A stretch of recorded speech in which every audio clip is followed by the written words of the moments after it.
Take 37, Jim Edwards backstage here at BAMMA 34 with Brendan Loughnane. He's just watched his teammate Jonas Mahard win in the first bout of the evening. Brendan, what did you think of your teammate's performance? He got out of a triangle very early on in the first round and seemed to cruise from there. Yeah, I'm over the moon for Jonas. He took it on 7 days notice. You know, he's just come off a loss, and there's nothing better than taking a fight on short notice and winning, and that's what he just did. He's got a few quid in the bank now, and he's off on holiday with his bird, so buzzing for him. Yeah, it was a good night for him. Obviously a lot of speculation about yourself at the moment. We know fight fell off UFC London earlier this week and you were straight in there putting your hat in the mix. Was that something you would have liked? Well, what happened was I just seen it on Twitter that Grundy was campaigning for it. I didn't know anything about the fight or anything. I was just seeing that Grundy wanted it, so I was like, alright, if Grundy wants it, I want it as well. Like I say, I'm just coming back from injury, but at the end of the day, I train every day anyway. Fight's a fight, and I'll happily step in there, you know, if the call comes. Yeah, how was the arm as well? Give us an update on that. I know you broke it on your last fight in ACB. I got the all clear to start sparring last week, so started sparring all last week, all this week. Just been at a Titan yesterday, did a good few rounds down there with the boys, and yeah, I'm feeling great. So if the call comes, I will be ready. I mean, you didn't take a day off training. I was watching your social media the whole time. You're doing everything but using your arm. Like, is that advisable? Were people telling you to have a rest? I mean, what is all this rest about though? I mean, we've only got a short window like this in MMA, so I want to make the most of it. There's plenty I can do around a broken arm. I've got 2 legs and another arm to use, so I was just doing a lot of running, getting my weight down, trying to keep it down a bit more because that featherweight cut is hard for me. So keeping my weight down, getting on the jab, kicks, things like that, and working on my flexibility. So yeah, loads to do. So, what, you know, percentage-wise, what kind of fitness are you in at the moment? If I said you got to dive into a fight next week, if I was fighting next week, I'd be about 70%, but right. I think 70% is enough to beat this guy. So cool.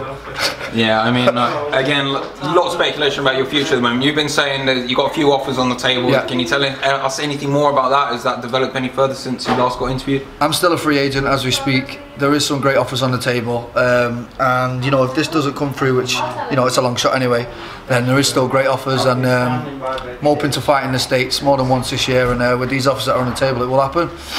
So are these offers from promotions at stateside? Yeah, I mean, some European offers, some stateside offers, so we're going to sit down and see what's best, but right now I'm just enjoying being a free agent and looking at loads of contracts. Sure. I mean, is ACB still an option? I know they're coming back to Nottingham in May, I think. Is that still ACB is still a strong option, it always will be. They've looked after me in my career, they give me the fights that I wanted, and got to give me a bit of redemption on Supersonic, so you know, I'm happy with ACB, and good chance I'll be there as well, so let's see. Is there anyone you kind of look at, I guess, outside of the UFC? Let's just discard them for a minute. Yep. Like, is there anything you kind of see on the kind of featherweight or lightweight scene that you think, you know, that's the fight I want? It's a good question, but not really. I mean, like I say, this just popped up yesterday. Do you want to fight this guy at lightweight? And it's like, yeah, cool. After the Healy thing, I would like to stick to featherweight, but if they pop up on short notice at lightweight, then you know, I'll stay in shape all year round. So yeah, sweet, whatever. I mean, your good friend Paddy Pimblett won a few weeks ago. What did you make of his performance? I'm sure you watched it. Yeah, it was really good. I mean, he pulled it out of the bag. Shit first round, he'll probably tell you that himself. Yeah. And then he pulled it out of the bag, and fair play to him, respect Paddy, well done. I mean, he nearly punched me in the face whenever I asked him about your name. Said that the fight's never going to happen. What's kind of your side of this? Why would it never happen?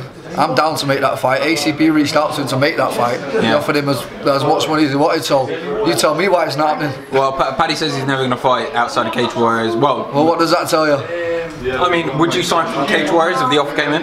Not for the money they offered me, not a chance. No.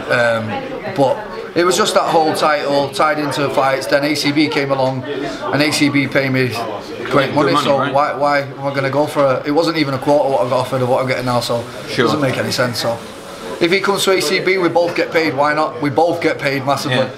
Yeah. Let's just put a fucking underline under this. Like, if Cage Warriors come to you with the right offer, the right money, I'll be there tomorrow. You're right there.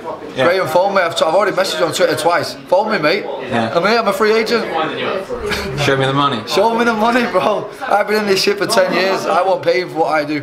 Yeah. I'm a household name now, so's he. Pay us what we deserve.